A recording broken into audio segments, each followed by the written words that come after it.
This is a firebush. Or it's just some sticks. This was the firebush. Less than a week from the time I had to cut these branches and stems back, it's already putting out a bunch of new growth. So that's a good sign. This is 20 days. 20 days after the event. This is what it looks like.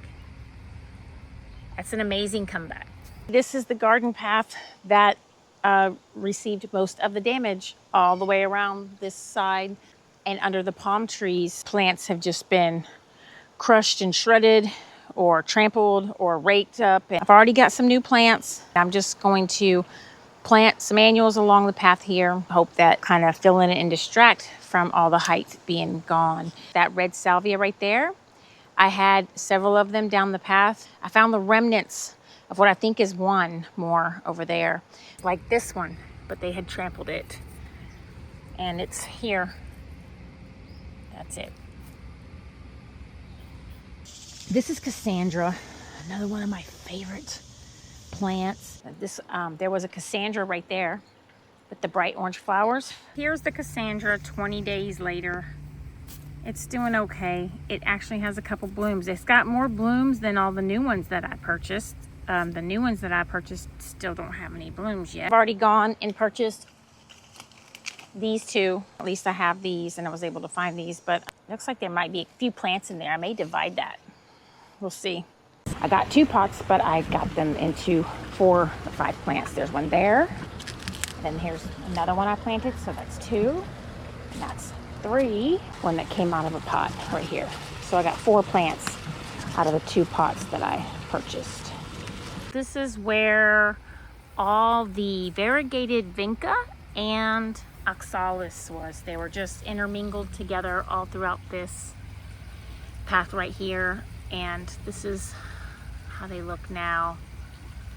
They're struggling a little bit. The oxalis, I know, is gonna, rebound quicker than the periwinkle or vinca that's variegated. This variegated vinca is tough though. It's a perennial. I know that's gonna come back eventually. I'm not hurting for that plant, but it just sparse looking right now. And then here's some of the annuals that I put in. I put in some vinca here. This is a Dontra.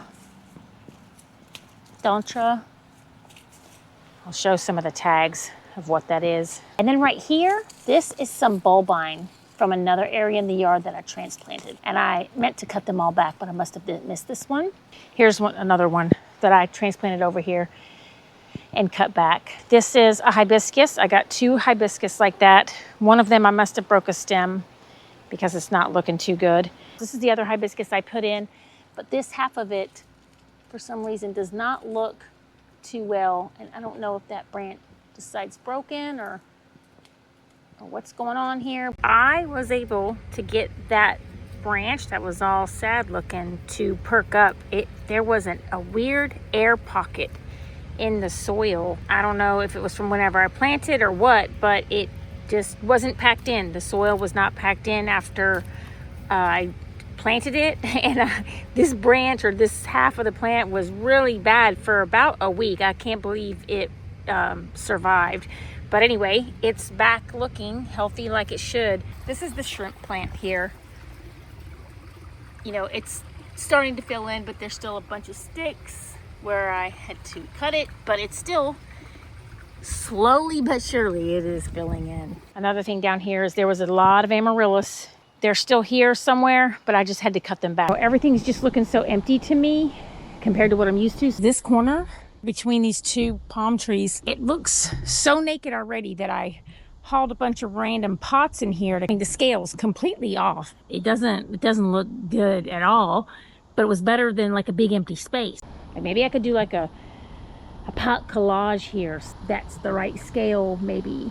I think I might have enough random pots that I could incorporate in here, possibly. I don't know, it's just an idea. When they were done doing their duties, whatever they did, they were raking this area back down to the bare dirt, and a lot of the mazes is gone. When I finally discovered what they were doing, and then I asked him to please stop raking, but he had raked everything down to the bare dirt. And I had the mulch over here just like this. They raked up mulch and plants and everything else.